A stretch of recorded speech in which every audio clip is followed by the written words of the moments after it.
Hi friends, welcome to our Ravikumar educational channel 94. ఈరోజు మన AP history గురించి చూద్దాం. స్వారోచిసమను సంభవం అని దేనికి పేరు? అది స్వారోచిసమను సంభవం అనేది దీనికి మరుచరిత్ర అండి. దీన్ని రచించింది అలసాని పెద్దన.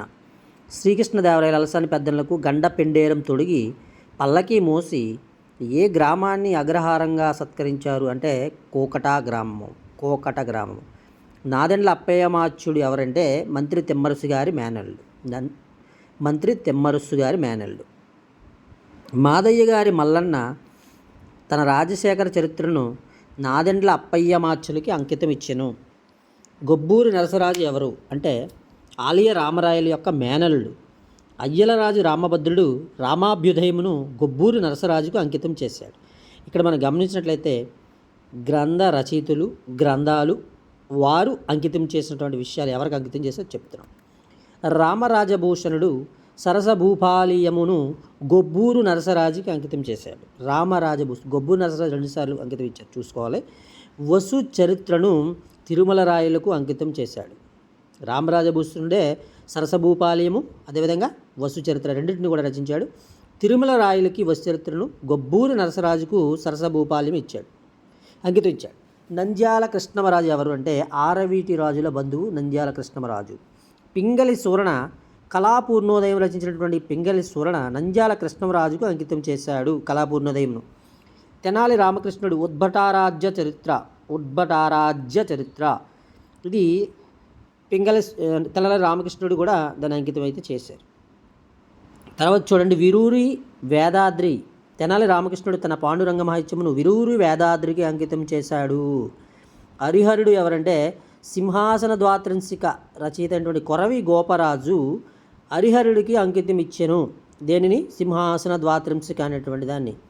విష్ణు చిత్తీయం అంటే ఆముక్త మాల్యద, దాని యొక్క మరొక పేరు విష్ణు చిత్తీయము, శ్రీకృష్ణదేవరాయలు రచించినటువంటి ఆముక్త మాల్యద. ఖడ్గ లక్షణము వననప్ప అనేటువంటి కవి లక్షణము పేరుతో 132 ఆయుధాలను వర్ణిస్తూ పద్య కావ్యం రచించాడు. అదే ఖడ్గ లక్షణము. మొల్ల రామాయణమును ఎవరికి అంకితం చేసిందంటే శ్రీరామునికి అంకితం చేసింది.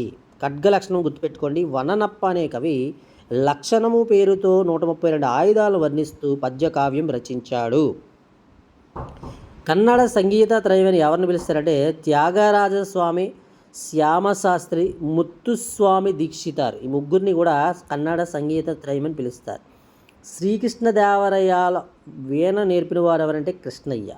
విజయనగర రాజుల కాలంలో ప్రతి సంవత్సరం జరిపేటువంటి వసంతోత్సవాలులో యక్షగానం అనే కళకు అధిక ప్రాధాన్యత ఇవ్వబడింది.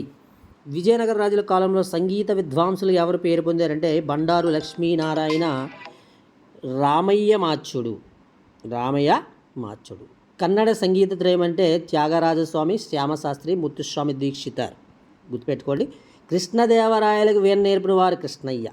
విజయనగర కాలంలో సంగీత విద్వాంసులు బండారు లక్ష్మీనారాయణ, రామయ్య మాచ్యుడు. విజయనగర రాజుల కాలంలో ప్రతి సంవత్సరం జరిపేటువంటి వసంతోత్సవాలకు యక్షగానం అనేది అధిక ప్రాధాన్యత ఇవ్వబడింది. ఫ్రెండ్స్, మన వీడియో నచ్చితే లైక్ చేయండి, షేర్ చేయండి, సబ్స్క్రైబ్ చేయడం మర్చిపోవద్దు.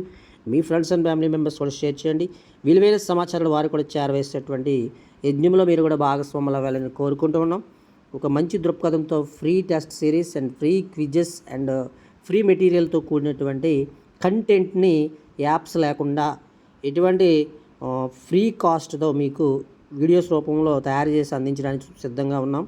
మీరు కూడా సిద్ధంగా ఉండండి. ఈ సదవకాశాన్ని వినియోగించుకోండి. ఇంకొక తెలిసినటువంటి మీ ఫ్రెండ్స్ అందరూ కూడా తెలియచేయండి. ఇంతవరకు కూడా ఛానల్ని సబ్స్క్రైబ్ చేసిన వారు, మరి వీడియోని స్కిప్ చేయకుండా చూసినందుకు హృదయపూర్వకమైన ధన్యవాదాలు తెలియజేస్తున్నాం. ఇంకనూ మరెన్నో వీడియోస్ కోసం మన ఛానల్ని చూస్తూనే ఉండండి. Keep watching our channel for more updates. Thank you very much.